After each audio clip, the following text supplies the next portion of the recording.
मुख्य पात्र एक छलांग लगाता है, बेल को पकड़कर ऊपर चढ़ता है, दीवार की चोटी तक पहुंचता है। आगे कोई रास्ता नहीं है, केवल जोर से कूद सकता है। राक्षस पीछा करता है लेकिन बेल में फंस जाता है। मुख्य पात्र को सांस लेने का समय मिलता है, वह तेज धावक से मिलता है। इस समय भूल भुलैया चलने लगती है। राक्षस फिर से पीछा कर लेता है। वे एक धीरे धीरे बंद हो रही विशाल दीवार की ओर दौड़ते हैं। फुर्तीला पार कर गया, लेकिन मुख्य पात्र अचानक रुक गया। फुर्तीला ने हैरानी से पूछा, क्या कर रहे हो? जल्दी चलो। मुख्य पात्र ने राक्षस को उकसाया और जब राक्षस उसका पीछा करने लगा तो वह तेजी से दौड़ने लगा। असल में वह राक्षस को दीवार में फंसा कर मारना चाहता था। वह राक्षस दोनों सक्रिय हो जा रहे दीवार के अंदर दौड़ रहे। क्या वह जीत सकता है?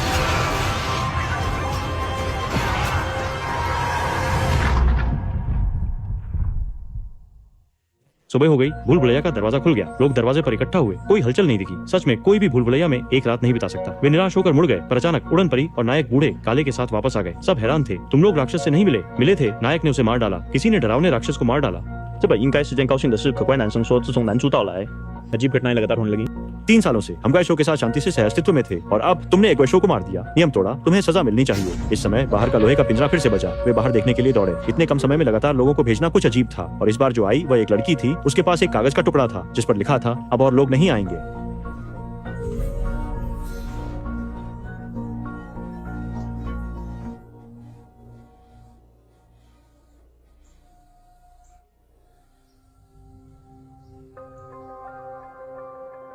ये स्पष्ट है कि इसका फिर से मुख्य पात्र से संबंध है। अब लड़की बेहोशी में है, केवल उसके जागने का इंतजार किया जा सकता है। मुख्य पात्र ने निर्णय लिया कि वे हाथ पर हाथ धरे नहीं बैठ सकते। उन्हें पलटवार करना होगा और यह जानना होगा कि सामने आखिर क्या चीजें हैं। वे लोगों को लेकर भूल भुलैया में गए। उस गायशो की लाश को ढूंढा और उसके शरीर के अंदर से एक रहस्यमय उपकरण पाया जिस पर वही अक्षर थे जो पिंजरे में भेजे गए सामान पर थे। जाहिर है ये गायशो उन्हीं लोगों द्वारा बनाया गया था जिन्होंने उन्हें भूल भुलैया में बंद किया था। वापस जाने के बाद फुर्तीला लड़का मुख्य पात्र को एक कमरे में ले गया जिसमें एक भूल भुलैया का नक्शा था। असल में इन 3 वर्षों में फुर्तीला लड़का भूल भुलैया के हर कोने में दौड़ चुका था। उसे कोई बाहर निकलने का रास्ता नहीं मिला, लेकिन उसने पाया कि भूल भुलैया में 8 क्षेत्र हैं और हर क्षेत्र पर एक नंबर लिखा है और उस उपकरण पर 7 लिखा है। यह बहुत संभव है कि यह 7वें क्षेत्र का दरवाजा खोलने की चाबी हो। इस समय महिला जाग गई, लेकिन वह सभी की तरह कुछ भी याद नहीं कर पा रही थी। बस इतना याद था कि उसका नाम टेरेसा है।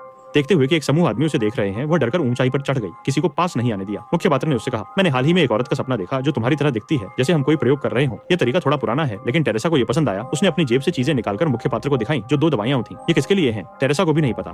मुख्य पात्र को अचानक याद आया कि अब ओल्ड ब्लैक जहर से पीड़ित है। क्या यह जेदू का है? वे ओल्ड ब्लैक के बिस्तर के पास पहुंचे। ओल्ड ब्लैक पहले से ही पागल हो रहा था। टेरेसा ने तुरंत दवा इंजेक्ट कर दी और ओल्ड ब्लैक तुरंत शांत हो गया। अगले दिन मुख्य पात्र और तेज दौड़ने वाला उपकरण लेकर बाहर निकलने का रास्ता खोजने गए। वे चौथे, 5वें, 6ठे क्षेत्र से होकर गुजरे और अंततः 7वें क्षेत्र में पहुंचे। यहाँ कई लोहे की चादरें सजी हुई हैं, पता नहीं किस लिए। वे लोहे की चादरों के क्षेत्र से गुजरे तो यंत्र ने आवाज की। निर्देश का पालन करते हुए दोनों एक मार्ग पर पहुंचे। मार्ग के अंत में एक बंद रास्ता था और इस समय यंत्र जैसे एक चाबी की तरह था जिसने एक दरवाजा खोला। अभी अंदर क्या है ये देख ही रहे थे कि अचानक एक इंफ्रारेड किरण आ गई।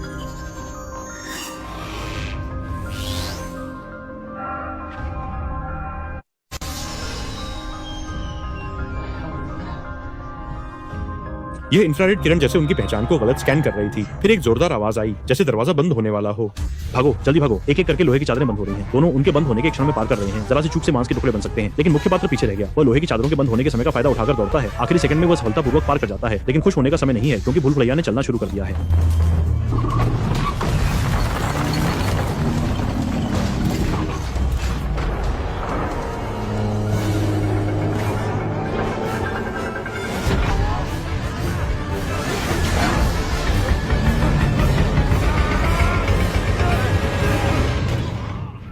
गनीमत है कि वे जल्दी दौड़कर कैंप में वापस आ गए। बूढ़ा काला जाग गया। उसका चेहरा उदास था। उसने कहा, हम यहाँ से नहीं निकल सकते। असल में उसकी पुरानी यादें वापस आ गई थीं। उसने मुख्य किरदार से कहा, तुम उन्हीं में से एक हो, तुम यहाँ क्यों आए हो? मुख्य किरदार को कुछ समझ नहीं आया।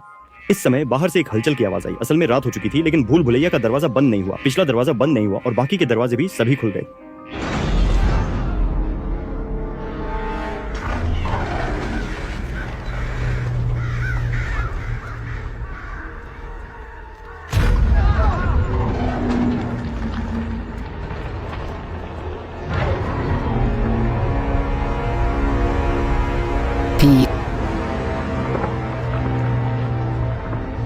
यानी कि रात में ही दिखाई देने वाले राक्षस अंदर आ सकते हैं। सभी लोग अभी तक प्रतिक्रिया नहीं कर पाए थे कि राक्षस पागलों की तरह अंदर घुस आया और पूरा कैंप अराजकता में डूब गया। वे केवल जान बचाकर भाग सकते थे। जंगल में छिपना बेकार था। राक्षस ने जैसे कोई गन सूंघ ली हो, सटीकता से लोगों को पकड़ लिया। घर में छिपना भी बेकार था। थोड़ी ही देर में राक्षस ने उसे तोड़ दिया। पुराने काले को सहायक ने पकड़ लिया। मरने से पहले उसने मुख्य पात्र से कहा, कृपया उन्हें भूल भुलैया से बाहर निकालो। पता नहीं कितना समय बीत गया, कितने लोग मरे। कुल मिलाकर ऐसा लगता है कि राक्षस पूरी तरह से खत्म नहीं करना चाहते थे। वे चले गए, लेकिन अंदरूनी विवाद बढ़ गया।